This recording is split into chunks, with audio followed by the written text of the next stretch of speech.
মানুষের সঙ্গে ফেরেশতারা রয়েছেন, একজন মানুষের সঙ্গে কয়জন করে ফেরেশতা আছেন, এ বিষয়ে মুহাদ্দিসিনে কেরামের উলামায়ে উম্মার অনেকগুলো মতামত পাওয়া যায়। সবচেয়ে বিশুদ্ধ এবং সবচেয়ে কোরআন এবং সুন্নাহর কাছাকাছি মত হলো প্রত্যেক মানুষের সঙ্গে দিনে 4 জন আর রাতে 4 জন, মোট 8 জন ফেরেশতা থাকেন। দিনে ডিউটি করেন 4 জনে, রাতে ডিউটি করেন 4 জন।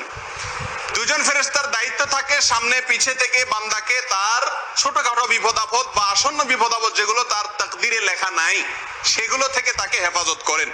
বিপদ আসছে অথচ তার তাকদিরের বিপদটা নাই, তখন প্রতিহত করেন। বিপদ আসছে তাকদিরে লেখা আছে, তখন তারা সরে যান, সেই বিপদ তাকে পেয়ে বসে। এই 2 জন ফেরেশতা হলেন এই কাজে নিয়োজিত।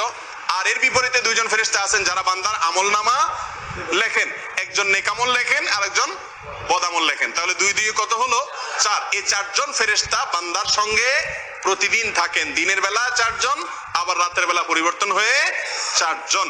আল্লাহ সুবহানাহু ওয়া তাআলা কোরআনে কারীমে তাদের প্রসঙ্গে বলেছেন, লাহু মুআক্কিবাতুম মিন বাইনি ইয়াদাইহি ওয়া মিন খালফি ইয়াহফাজুনাহু মিন আমরিল্লাহ। সামনে পিছনে বান্দাকে হেফাজতকারী ফেরেশতারা আছেন।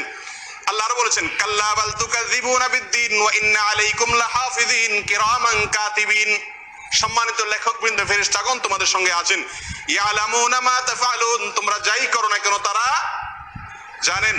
বান্দা যখন কোনো গুনাহের কাজ করে অপেক্ষা করেন ফেরেশতা, লেখেন না তওবার জন্য। যদি তওবা করে আর লেখেন না, তওবা করে না, তখন লিখে ফেলে। এক হাদিসে আসছে 6 ঘন্টার কথা। এই সময় পর্যন্ত অপেক্ষা করেন ফেরেশতারা। যদি বান্দা গুনাহ করার পরে তওবা না করে তো লিখে ফেলেন, আর তওবা করলে আর লেখেন না, আর নেকামল করলে সঙ্গে সঙ্গেই লিখে ফেলেন।